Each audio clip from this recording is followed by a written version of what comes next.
Needless to say, I absolutely love this. The unmitigated destruction of Bethesda is continuing full swing.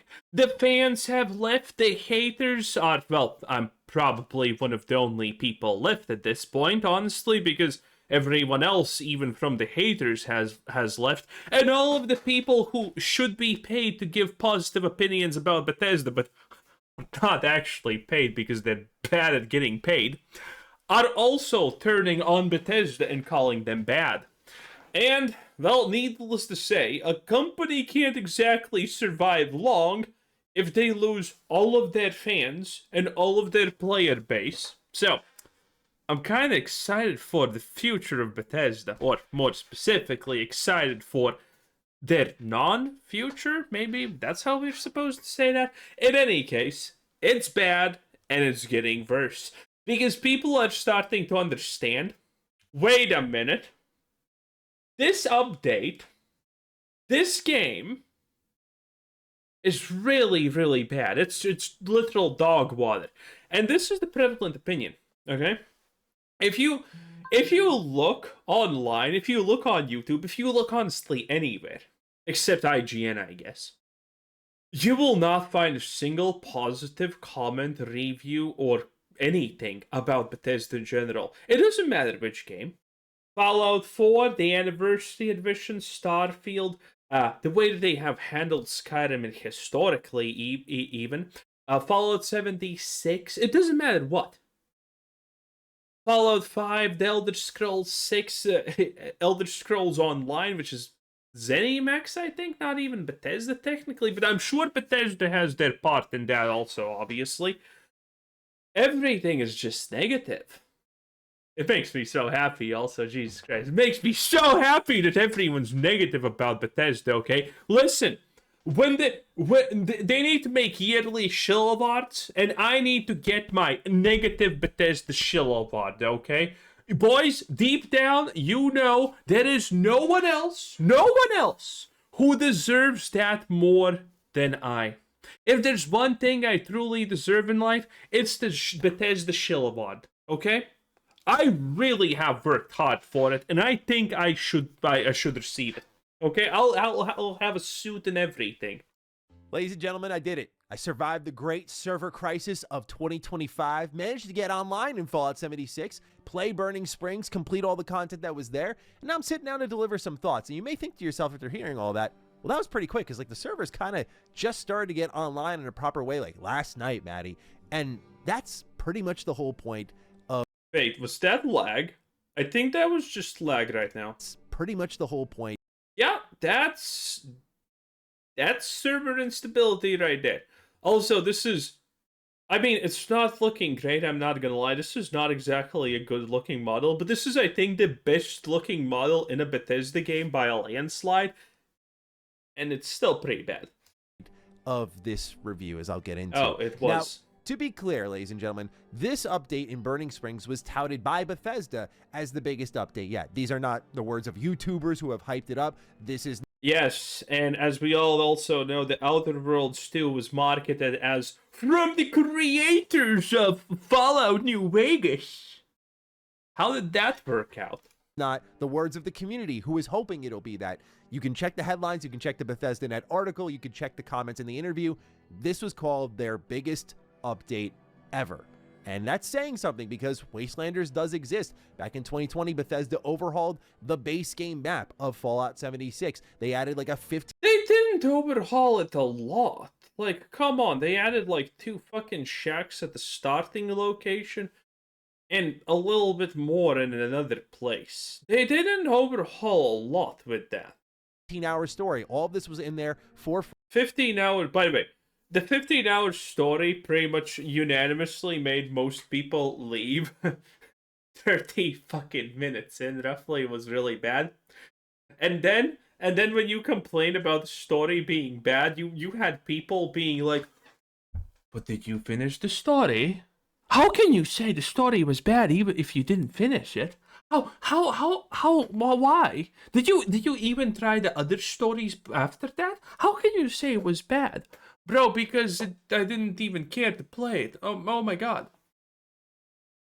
So so stupid. This is literally the start field. Oh, this game gets really good. 12 hours in, a new game +5. And then were actually some people stupid enough to rush through the story, get the new game plus, because they actually believe that the game gets good in new game plus. Oh my god, like, why would the game suddenly magically get good at new game plus? Can you please explain the logic behind that? I'm so lost. Free, plus some endgame content. Like, it was a complete rethinking of Fallout 76. It was ambitious and it was awesome. It totally helped the game start to recover when it dropped on Steam that same week. So when I hear this is your biggest update ever, I'm like, quest content aside, like, that's gonna be a lot. Okay, let's see what we got here. So Burning Springs expands the base game map similar to Skyline Valley, where you now have a new location that you can explore. It goes to the west and you're going to Ohio, and it lagged again. boasts Walton Goggins as the ghoul, and he gives you the ability to bounty hunt as a repeatable objective that you can do in the open world. There are also some fresh new locations to Yes, again, Radiant Quest, but this time you're paying. Isn't that great? explore in this new biome. They added some updates to the Gleaming Depths, which is a raid location for those who are unaware. There's a new camp pet in the Radhog, some new fish that you can get, some legendary mods that you can apply to your equipment, and a new quest line to boot. So there's stuff here for sure, but I'll be blunt, calling this the biggest update ever was a mistake, and that's because it was flat out untrue. And Fallout 76 was a mistake. I'm sorry if that sounds harsh, but sadly this is the case. And the problem is that I did gauge my expectations, I think, very fairly in Bethesda's favor, because I had the privilege to go to a Fallout 76 Burning Springs. Oh, right, he got lathered up. Oh, guys, it was so good when I went there. You know, 5-star hotel, just a pile of money in it for no apparent reason whatsoever, and a bunch of women of the night. I wasn't lathered up at all. Preview event. We had the opportunity to talk to heads of Bethesda like John Rush and Bill Lacoste and get some more information on what exactly this update would bring. And when people were asking about like how big this update would be, like how long is the quest line, we were told 6 to 10 hours. When I heard that combined with biggest update ever, I gave them some leeway thinking, okay, this might be for like the end game grinders. There might be like a lot of content here for them, but maybe not for people like me who enjoy just the questing and the looting and the exploration, you know, the more traditional Fallout experience. But I think even with those gauged expectations and taking away any kind of critiques I have on a quality level, this woefully undershot my expectations. Wait, why would you take away... Why would you ignore quality level in your critique? Doesn't that automatically make your critique completely useless when you say it like that? Oh, guys. The chicken parmesan is really good if we remove the chicken. Yeah, that's very questionable to say the least. Multiple levels. Like, I thought this would be pretty good. I don't think it was, but also I thought this would be at least more than Skyline Valley, and it didn't really feel that way to me personally. But I know for the repeatable content here, it's technically bigger. We'll start to break all of that down. Anyway, what did I do here? Well, I finished the main quest for this new update, the DLC's only side quest as well. That took me 4 hours. I'm about to pull an Angry Joe here. 4 hours. I also saw the new events they added. I did a bunch of bounty hunting in that time. And again, I'm fully aware that some of the content in this update, such as the bounty hunts or the gearing up events, are repeatable, which is part of the grind for Fallout 76. But I think even with this in mind, it feels a little barren to me. And to be clear, before I really dive into things, I'm not belaboring that gameplay just looks so boring. This point for any other reason than it just comes nowhere close to what content. Oh yeah, and that's because it is, by the way. Constitutes to me as an extremely massive update. And even ignoring that element, which some people may be saying about this point, well, you're just hung up on that. I think this update is problematic on multiple levels. The stories that are here are flat in both their setup, delivery, and style of communicating that story, as I'll get into. It's very launch 76 status, but also the implementation of some of that repeatable end game content is confusing at best. I think the unfortunate critique I have above all else is that a lot of this did remind me of Fallout 76 when it first came out. Like, more than half of the locations are basically dedicated to a single side quest in this update, which dumps its entire story into your lap via holotapes, which you're given Hell yeah. to you from an NPC that you can talk to. So it just feels like a reminder of That's even worse. Oh my god, that's so stupid. bad times. While at the same time, I could have just had a conversation with another human being in this world, but I guess that would have been asking for too much. But worst of all, at least in my experience, and I was playing the PS4 version on my PS5, so it may be different for those of you on PC, where it seems to be a better time for 76, to be fair, but there were bugs. Fortunately, these were not launch state bad, to be clear, but for me at least, when I think of all the updates I've covered for 76, the bugs were probably the worst I've seen them since the expeditions first came to the game a few years ago with the pit. But my friends, I'm not even talking server crashes, which I experienced a few of. Okay. I'm talking T-poses for NPCs. I'm talking broken AI in combat. I'm talking quests failing on me. But back to the good old days of the launch of 76. Those sorts of issues that are in your face constantly and hurt your experience. That's what I'm talking about. And this is how we get to the conclusion I've come to be very clear. It's not just, oh, I wanted big content, big story, and I didn't get that. It's like, it's here. It's not very good. I think it's undercooked in a lot of ways. And I think worst of all, it reintroduces a lot of really bad But aren't you happy that this location is from the show? It's an Easter egg. It's an Easter egg. Aren't you happy it's an Easter egg? It's an Easter egg. That makes it good. lot of ways. And I think worst of all, it reintroduces a lot of really bad bugs to the game. And so let's start breaking it down more on a quality level now that you have a more holistic idea of everything I'm looking at here. So I want to start off with the story stuff because, I mean, let's be frank, you're going to get a bunch of other Fallout 76 player impressions from like the end game grinders, level 4000s out there and whatnot. That's not who I am. My highest account right now is like a level 100, and I enjoy jumping in, playing the stories, and kind of hopping out. But you know what's funny? That is probably efficiency-wise 24 hours of gameplay. I'm your fair weather. You can grind levels pretty fast if you're trying hard.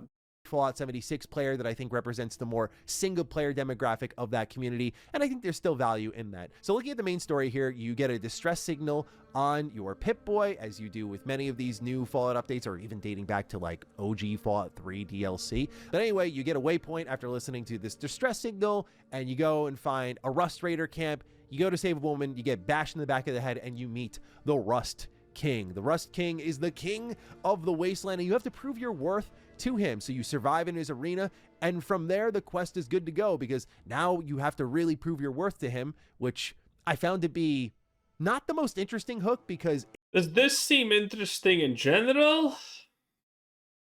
it kind of felt like you as the player had to kind of warp your brain around the idea. I also love the fact that Bethesda's like, oh, what our game is failing. We are bad at everything we do. We should look at what other games do. And then they looked at Bethesda and were like, oh, let's oversaturate the fucking compass and the map with quest markers. Look at this. Everything has a quest marker, and you're in the literal same one room as all of them, and they are coming to get you. Okay, maybe put the quest marker on like the last two mobs in case of whatever, but no. Let's just oversaturate it because we're bad at our jobs.